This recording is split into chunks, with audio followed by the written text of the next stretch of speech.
Firstly, the team at Danos, Alex and I would like to welcome you all to our 6th online discussion event, how ESG regulation will impact financial services in 2022.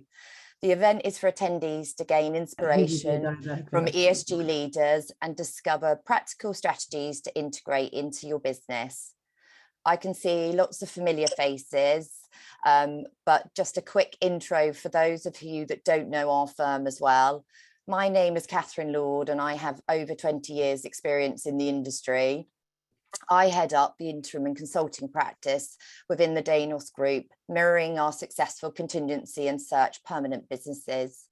We've seen substantial growth in the last 2 years, and we now have 40 staff working for the group globally.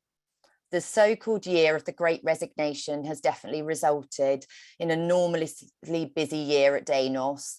The volume of hiring across retained search, permanent contingency recruitment practices as well has been at an all-time high, and our interim practice has seen over a 60% growth.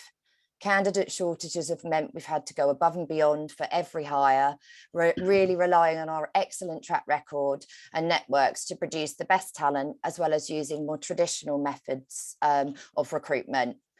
We've seen such an unprecedented demand in ESG hiring. We've launched a dedicated practice to meet our clients' needs, focusing on risk, compliance and legal recruitment across this specialist area. Without further ado, I'll now hand you over to Alex, one of our lead ESG recruiters at Danos, that will kick off the discussions. Over to you, Alex. Thank you very much, Catherine. My name is Alex Bain-Powell and I head up the ESG practice here at Danos. Climate, inclusion, ethics, social impact and governance have become an integral part of doing business, driven by investors and numerous stakeholders. From speaking to our clients, the key areas of demand for talent in this area include reporting, data analytics, net zero strategy, sustainable lending. Today, we're going to hear from 3 experienced SME panelists on their views on how ESG will impact financial services this year. We'll have time for questions at the end, so please use the live chat on Zoom to add any questions you'd like me to put in the panel. We'll get through as many as possible today, but any additional questions can be emailed to me following the event. We will now hear from our first panelist, Caroline Haas. Please do introduce yourself, Caroline. Good afternoon.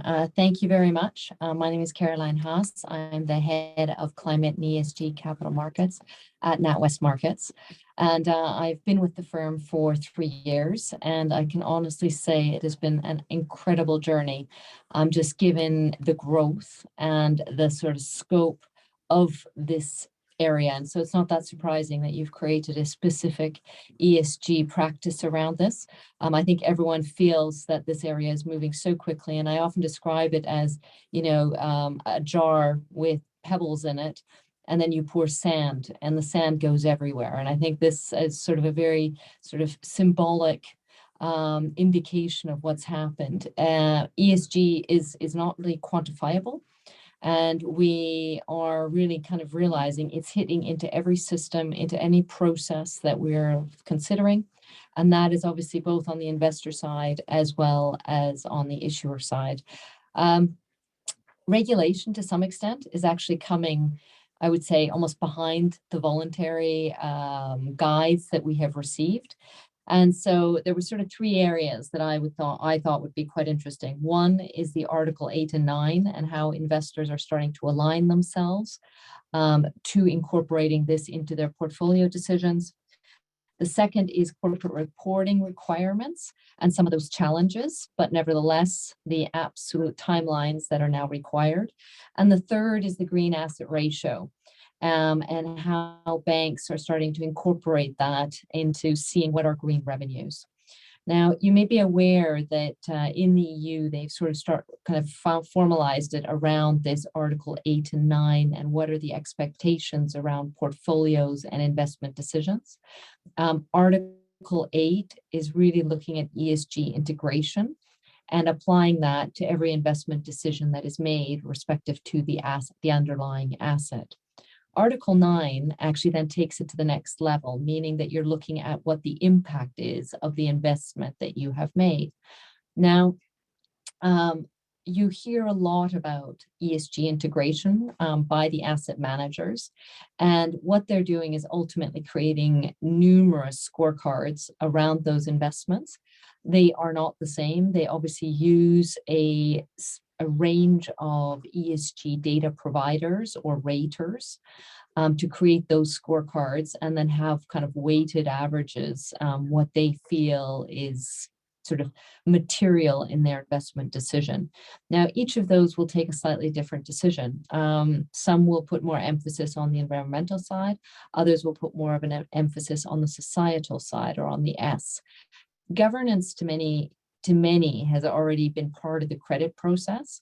I think the difference that we now see is that the G in the ES and G is now deeper and more concerted. More detailed questions are being asked, which is obviously then giving you for further clarity around that. And I think when you think of some of the sort of current situations, money laundering, fraud, often when you dig a little bit deeper into the governance structures of organizations, some of them are much more prominent, or could be very much more prompt to being actually at risk of that coming apart. So that is really the Article 8 idea, is sort of looking at an organization and adding not just into the credit process, the ES and G lens, so that you have a more informed investment decision. Article 9 is now, which is much more complicated, is actually trying to now measure the impact of that investment. Now, there are various ways and tools of doing that, but I would say the majority of investors are still really trying to land their methodologies, or they ultimately are an impact investor, where they have already put that into the process right from the start. One of those tools is using the Sustainable Development Goals, or SDGs, as you will have heard, and mapping the investment to the 17 defined goals that were set out in 2015 by the UN. Some of those now, to be honest, I'd say the SDGs is a great tool, but it was actually done for more the developing world when you look at how to measure impact, whereas we're now leaning on that framework for the developed world as well. So some of the underlying are not as relevant or material as it would be in the developing world. So going on to the next point around ESG reporting for the corporates, which obviously ties very closely to this, because if the entities do not actually report the data that is required to now measure the for Article 8, it makes it very difficult to do Article 8. So that is why the EU, as well as the UK, have now stressed what kind of reporting is required by the corporates. Obviously, that started almost more from a voluntary perspective around climate with the TCFD, which now has a very clear rollout, sort of out till 2025 to the smaller entities. But obviously, 2022 is imperative for the large corporates, having to adhere to that.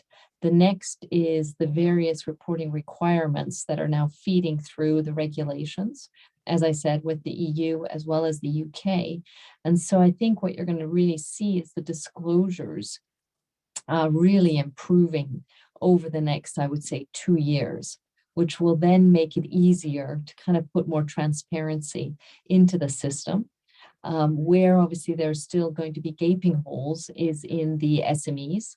And that is sort of the piece that most are now starting to kind of get their mind around. How does one actually get that level of reporting as you move down the size of the organization? The private finance world is also very focused on this because they require it for their portfolio companies. And ultimately, a portfolio company is no different really than an SME. In 2020, in Davos, so pre-COVID, this was already called out, and the 4 audit firms had kind of come together and mobilized to try to see if you could actually get sort of 36 KPIs that everyone would agree on as the initial starting point. So again, I think really exciting to see that, now it's not just voluntary, but it's also kind of being supported by regulations and policy. Because what's really important is that we don't kind of, all the various participants ask for different questionnaires to their entities, be it as a lender or as an investor.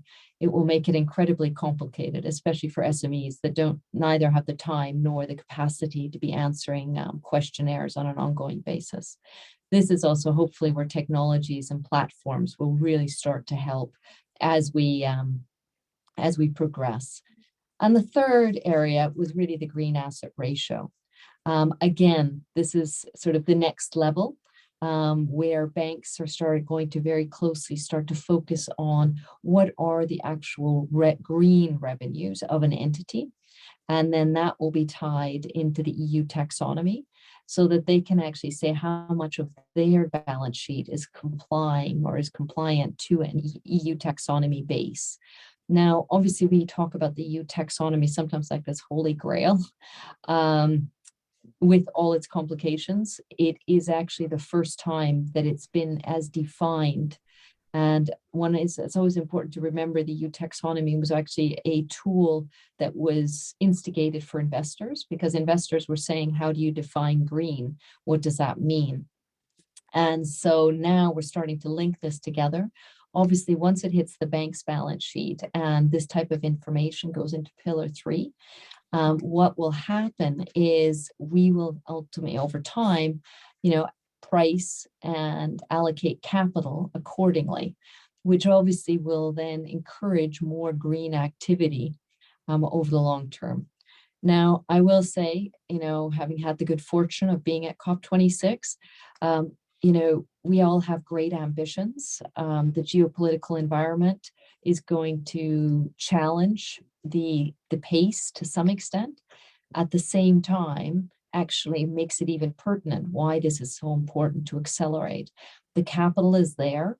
It's in many ways unblocking some of these things, and data and the way it's collected and the questions and the standardization, the homogenization is going to help drive this further. So thank you very much. And I'll just pass it back to Alex. Excellent. Thank you very much, Carolyn. Really appreciate your senior opinion and advice. So complementing this, our second speaker, Hannah Herold, will now provide her insight into interpreting current and future ESG regulations and the disparity of interpretations across regions. Over to you, Hannah, to introduce yourself. Thank you. Thank you, Alex, and thanks for everyone who's joining us today on the webinar. Like Alex said, my name is Hannah Herold. I'm the Director of Research at American Century Investments for the ESG and Investment Stewardship team. I joined the firm about 4 years ago when the ESG team was actually being launched. So I've been in the very exciting and unique position of being able to see the incredible growth over 4 years and being a part of shaping that team and really working with the investment teams on instituting ESG integration across the investment department. Prior to American Century, I was at Bernstein Global Wealth Management.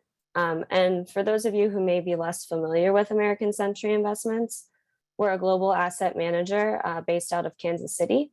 And we always like to highlight our unique ownership, in which we contribute 40% of our profits to the Stowers Institute for Medical Research.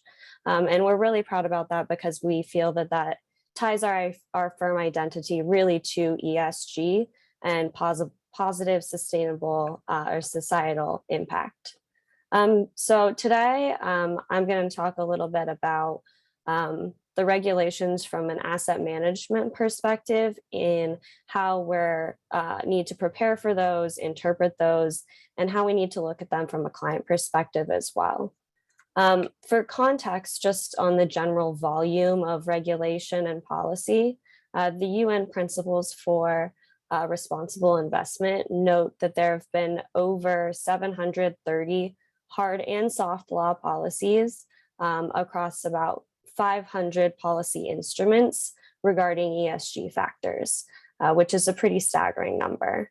And among the top 50 economies, 48 of them have some policy form designed to help investors look at sustainability risks and opportunities.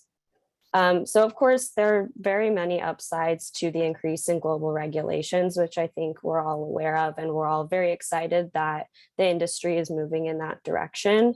Some of the notable ones are aiming to reduce greenwashing, creating consistent reporting and metrics for better comparability, and standardizing definitions, which are really helping us move forward.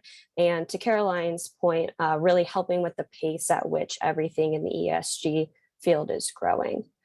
So for asset managers like American Century, there are really three key challenges that I want to look at today. So the first is interpreting the regulations that are currently in place. The second is anticipating the new proposals and the new regulations that we see coming down the pipeline. And the third is meeting those client-specific requirements that are driven by region-specific regulations. So understanding a regulation, of course, is the foundation needed to actually comply with that regulation. But by the nature of where the ESG industry currently is, sometimes that's easier said than done.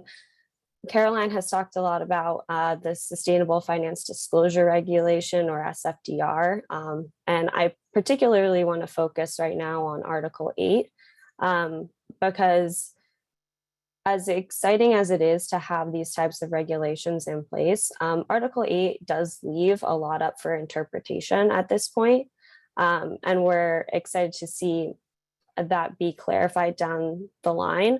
But when we talk about funds that adhere to Article 8, which by definition means they're promoting E and or S characteristics, the definition for what promoting actually means and how to prove that you're actually doing that and your fund is adhering to that is somewhat vague.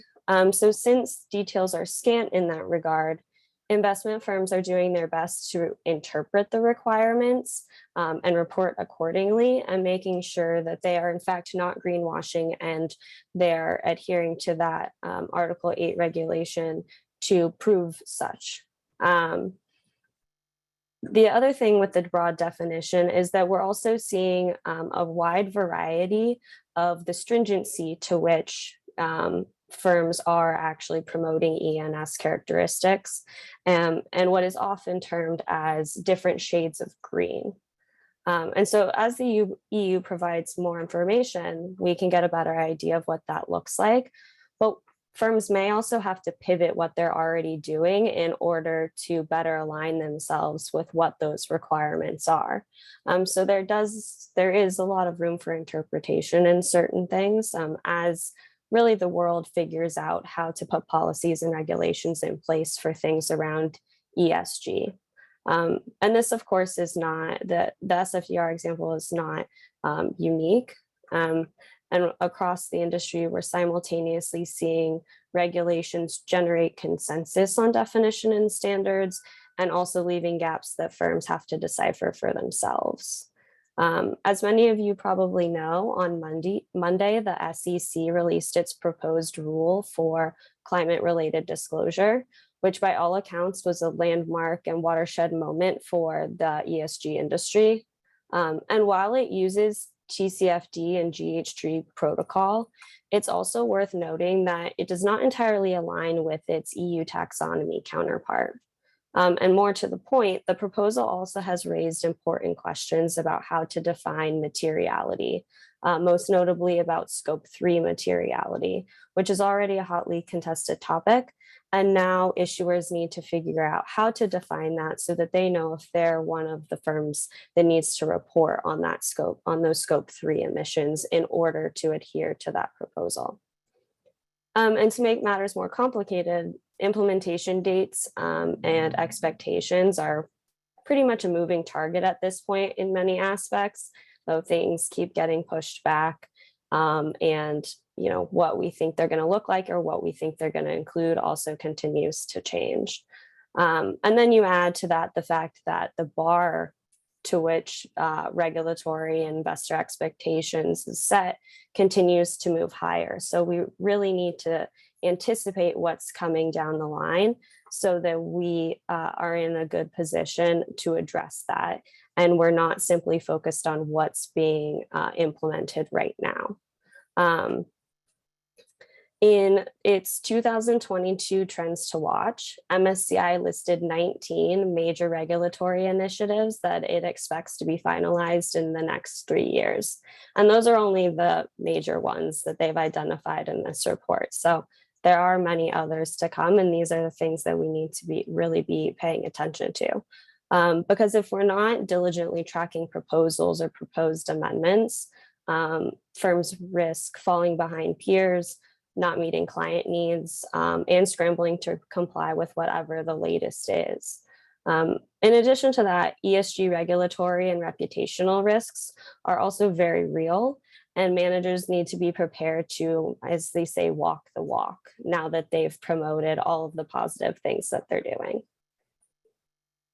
So while climate definitely is dominating the conversation right now, we can also see potentially the US and the EU moving at the same time on social taxonomies as well. And so that's going to be really interesting to compare how they're approaching it, and then consequently how firms have to respond. And earlier this month, the EU Platform for Sustainable Finance published its social taxonomy that would require investors to disclose portfolio alignment with that taxonomy and a breakdown by social objectives. And while this is a draft used to advise the European Commission and definitely not a regulatory text, it's important to understand things like this because they're being recommended to the EC as advice that could very well, historically the EC has taken this advice and used it. So knowing what's being recommended to them is very important as we look to prepare for what we may have to address in the future. And of course, like I said, these are just some of the examples of what's going on and what we should be preparing for. Just another tidbit of information. There are a ton of regions looking to mandate TCFD climate-related disclosure. And we're looking everywhere from Brazil to Hong Kong, Japan, New Zealand, and Singapore, among many others. So not only do firms need to be aware of the regulations that they're subject to, they also really need to understand and accommodate the ones that their clients have to meet. And they have to understand those that pertain to the markets that they're currently operating in or that they're trying to enter. So for example, firms with Australian clients have to accommodate requirements set forth by the country's Modern Slavery Act that was established in 2018. And that's very important for the country and for those clients. And in order to do business with them, that's something that a non-Australian client still has to take into consideration. Another great example is what's happening in France. So in order to market certain financial products in France, many firms, including those that are abroad, have to meet requirements for the AMF doctrine. And this includes things like limiting their investable universe by 20%, which can dramatically change the complexion of a fund. And so being aware of all of those as we look to build out the capabilities to meet these requirements, to anticipate the requirements, and make sure that we can provide everything that our clients need in order for them to meet their requirements is going to be really crucial. And part of what makes this really notable is the resources that they require. And so I think that's something very important for firms to keep in mind, is that this goes so beyond you've got about 45 seconds. I'm almost done, I promise. Yeah. So just to think about the resources that we need. So that's everything from capital that is actually needed to implement these things, but thinking about the amount of talented people and dedicated people internally to do that, the data that's needed, all the reporting requirements, and really again, the pace of everything that's happening, making sure that firms are in a position to keep up with that pace and have the tools that they need. Great. Thank you very much, Hannah. We really appreciate your views. Now, last but not least, our third panelist, James Belmont, has come along to discuss how to tell whether your climate risk program is set up for success and embedding net zero targets in business decision making. Over to you, James. Thanks, Alex. So, James Belmont, I am climate risk lead at Beringer. We're a consultancy of about 1,300 people, and we've spent over 20 years working with governments and energy companies on transition strategy. I lead our work with financial services clients, mostly banks, insurers, and asset managers, on developing their climate risk management frameworks and setting their net zero strategies. I've also led the development of the climate scenario analysis model that's the basis of our long-term partnership with BlackRock. So, getting net zero right and quickly is crucial. It's crucial for our organizations, but it's also critical for us as people who live on this planet. And that's probably why most of us are on this call. You know, I imagine a lot of us have seen the opportunity to bring our personal passions and our career expertise together in a productive way. What I thought would be most useful to share with this group are my observations of the 5 most important things to get right if you're going to have a successful climate program. Lesson 1, make sure you get the ownership of climate risk and net zero in the right places. Just because it's green doesn't mean it isn't risky. So what does that mean in practice? In a bank or an insurer, for example, risk will typically own the climate risk management framework. They'll probably own the data and a lot of the modeling. And will often, as a result, become the de facto center of excellence for all things climate.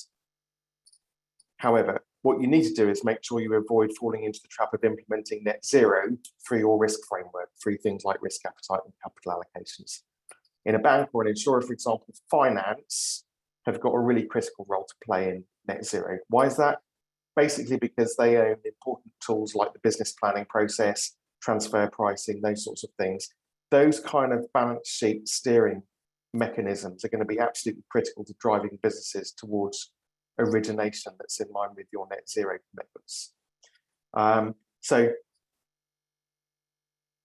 In terms of getting the right people involved and the right accountabilities in place, going to that thoughtfully from the start, that really helps later on.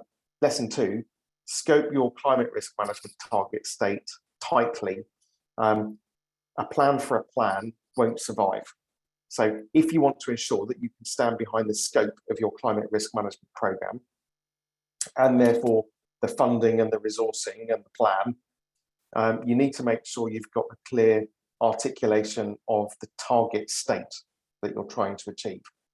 That means knowing what you're delivering for each risk type and at each stage of your risk management life cycle. So, from risk identification through appetite setting to measurement, putting controls in place and monitoring and reporting.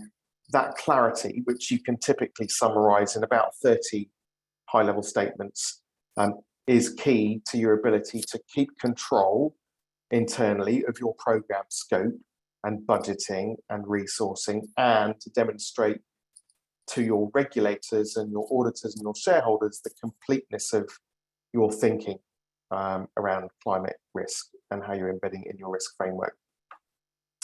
Thirdly, if you're going to get the businesses constructively engaged in climate as a topic generally, you need to get specific about the opportunities to finance transition. So that requires that you enable your businesses to develop significant expertise in the sectors that they finance. And that requires that they understand why climate matters to them, why are you signing up to net zero, and why is climate risk important? And they need to understand not only the scale of the opportunity, so $350 trillion of investment globally required to transition to net zero over the next 30 years. But they also need to be able to understand and identify who's going to need that investment, when, to do what. And that means they are going to need detailed sector-specific training that helps them to identify the opportunities to finance transition, whether that's helping the mortgage business of a bank to understand the decarbonisation of heat in homes and what are the value chains associated with that, or helping the transport sector team to understand what transition looks like in the shipping sector. And it's that understanding of the opportunities to finance transition or to ensure transition if you're an insurer. It's that understanding that fundamentally transforms the business's view of climate change from something that's a constraint on their portfolios, another thing to solve for, to an opportunity to grow their portfolios. Fourthly, don't rush to set climate risk appetite. As with anything in risk, if you really want to embed it in the businesses, you first need to implement metrics that the business understands and signs off and can forecast and therefore can control. If you don't do that first, if you don't get the business accountability for the metrics that you're going to set appetite on, you're going to ultimately struggle with tissue rejection. The businesses will tell you that these are metrics they frankly refuse to be managed by. And it's implementing climate risk MI that meets these criteria and using that MI to stimulate the right healthy discussions between board and exec, between central functions and the businesses that will ultimately enable you to implement climate risk appetite that works and that everyone recognises is meaningful and useful. Finally, recognise where the power of climate scenario analysis lies, because it's not about saying in absolute terms how much you could gain or lose over the next 30 years. That is clearly highly subject to model risk. There's no model in the world that can predict 10, 20, 30-year outcomes with precision. It's about stimulating a high-quality discussion about the relative winners and losers in a portfolio, and therefore what your portfolio strategy is. And to do that, there are really three things that you want your scenario analysis to enable, three characteristics your scenario modeling needs to have. One, the ability to create your own bespoke climate scenarios. Nobody manages a portfolio on the basis of one metric. And most financial services firms will have their own house views of where economies are going, where labour costs are going, different parts of the world, all these things that are going to be critical in transition. Secondly, that you're going to need bottom-up company level modelling that reflects the different business models within the same sector. Not all oil and gas companies are equal. Some are more oily, some are more gassy, some are more upstream, some are more downstream. Not all airlines are equal. Long haul flights, long haul operators are far more resilient to transition because they are far less exposed to the risk of people choosing to go by road or rail. And the third thing you need your scenario analysis to do is you need the ability to reflect companies' transition plans within the modelling, where you believe a company's transition plan is credible, so that the outputs you get, both in terms of a company's climate risk profile and their net zero-ness, genuinely reflect your businesses or your front office's views of those companies. So those are the five key things. Hopefully that stimulated some thoughts. And back to you, Alex. Great, thank you very much, James. So now I'm going to move on to our question and answer time. We have 3 questions at the moment. So the first question is, how much do you see automation playing into sustainable finance lending? And that's for Caroline. Yeah, no, I think automation is imperative into this. We're still, I think, all trying to do this quite manually with spreadsheets and whatnot, and trying to see but you need the data feeds, but then you need to be fully aware of the transparency of those data feeds. And actually, I think there's proxies used, there's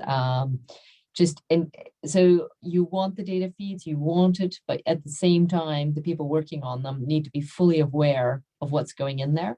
I think there's actually a fair amount of modeling risk that we're going to be faced with. and the methodologies are changing so quickly with, you know, every time we do something, we're learning more, and then you change a little bit. And that means that some of those numbers won't actually be comparable from one year to another. It's not like a financial statement. And so you know, I love models, I love the technology, but whoever's doing it needs to really be careful and understand the basics of it and what's going in, what does it infer, and not kind of assume the technology is going to solve all the problems. Brilliant. Thank you, Caroline.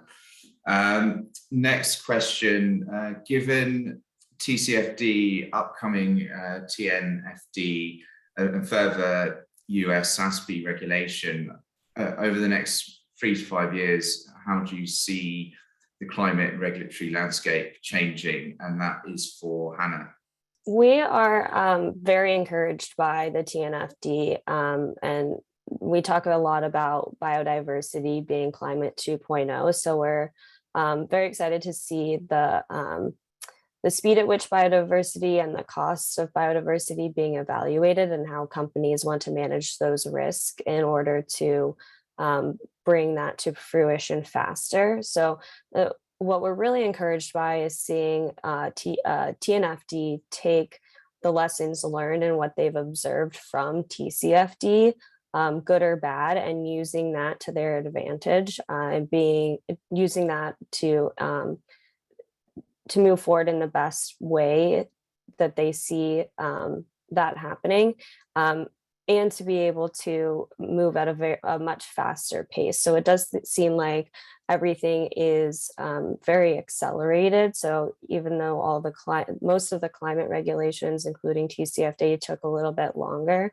we're seeing other regulations and look at their precursors to see how they can amplify that, and really get those moving forward at a faster pace. So over the next several years, we do see that all of this is going to increase rapidly, which we see is very positive. You look at TNFD versus TCFD, or climate and biodiversity.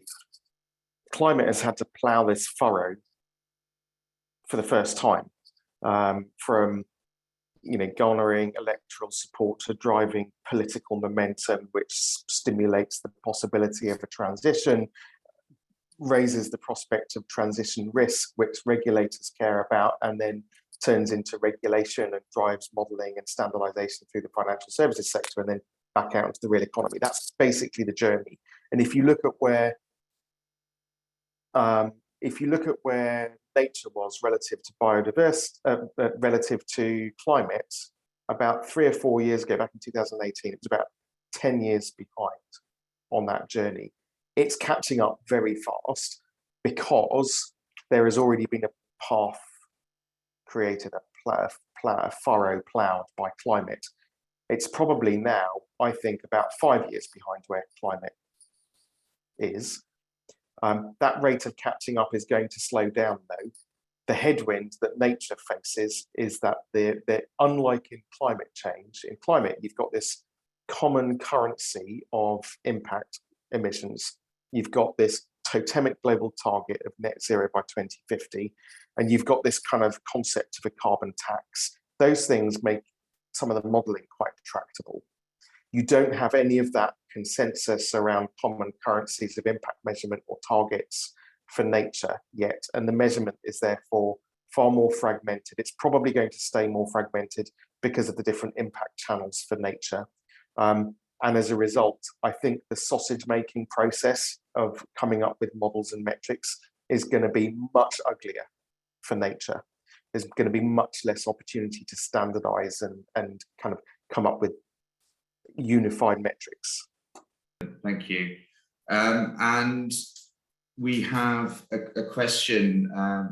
When do you expect asset managers to face the compulsion to take ESG factors into account in making investment decisions on portfolios? And I think by that person who asked, they mean all asset managers across the board.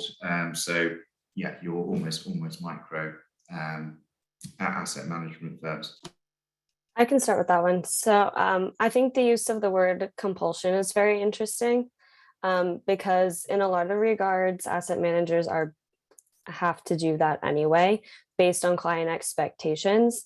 And I mentioned this earlier that a lot of investors are actually pushing harder and having higher expectations than the regulators.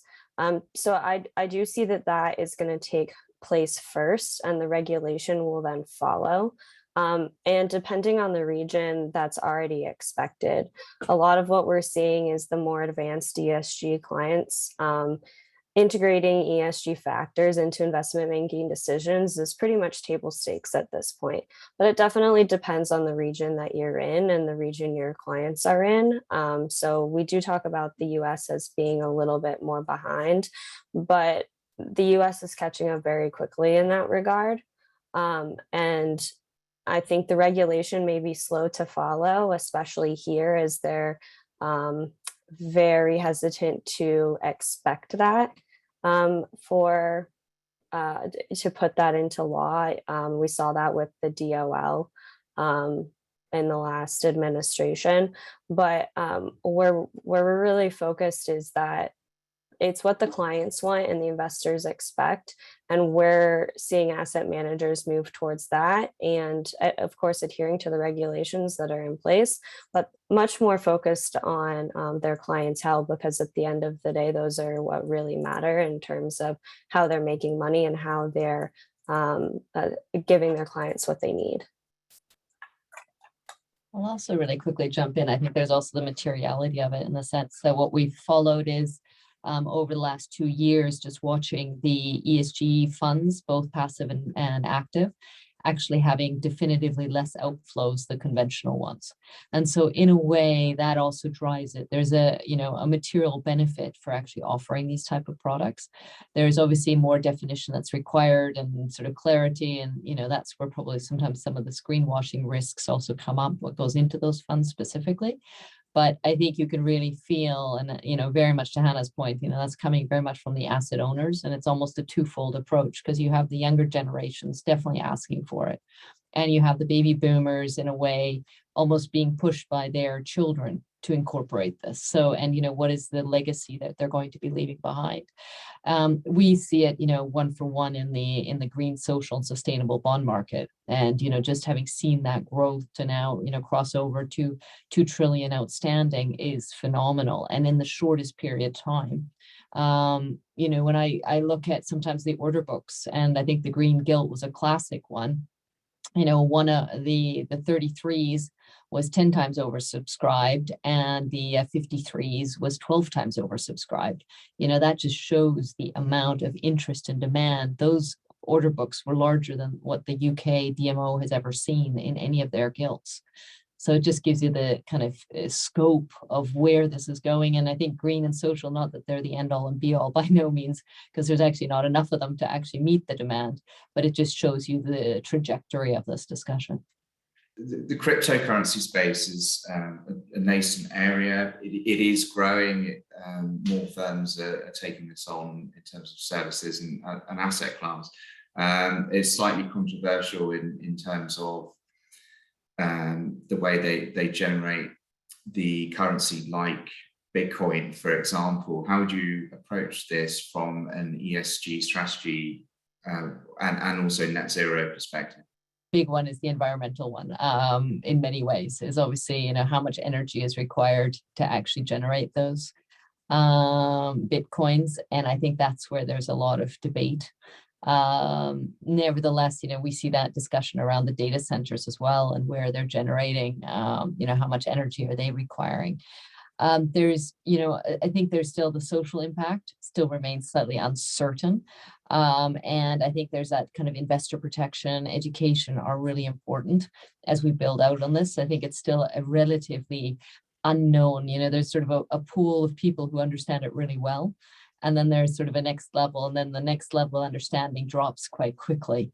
So I think it's the, making sure that the consumer is also protected, because it is sort of, a hot topic, but there are definitive risks associated with it. And I think that comes to the governance. of some of these companies. And, you know, we spend a huge amount of time looking at the governance and what are the systems, who's regulating it, et cetera, what internal processes do they have?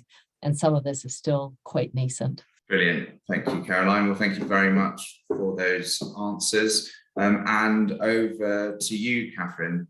Yeah, I think we're starting to run out of time. We may need to have a follow-up in the coming months. I think there's still questions coming in. If you'd like to discuss the topics from today with any of the panelists, then please do get in touch with myself or Alex, and we'll pass on their details to you. And if you'd like further advice around the compliance, financial crime, risk, legal or ESG markets, please do reach out to myself or one of the Danos team. I'd like to say a big thank you to our panelists for giving up their time to be part of this event. We found their insights really useful, and we'd also like to say a special thank you to you all for joining us. At Danos, we're always striving for the best, whether that's from a customer service or shortlist perspective, and we're very grateful for the loyalty that clients we partner with have shown over the years. Finally, we couldn't sign off without a mention to a very special leader. This is the first larger online event we've run since the very sad, sudden passing of our CEO, Dominic Danos, in January. But as a partner group, we're driving the business forward on the same trajectory and as a wonderful legacy to him. We hope you found the discussion useful and look forward to welcoming you back in the future. Thanks very much.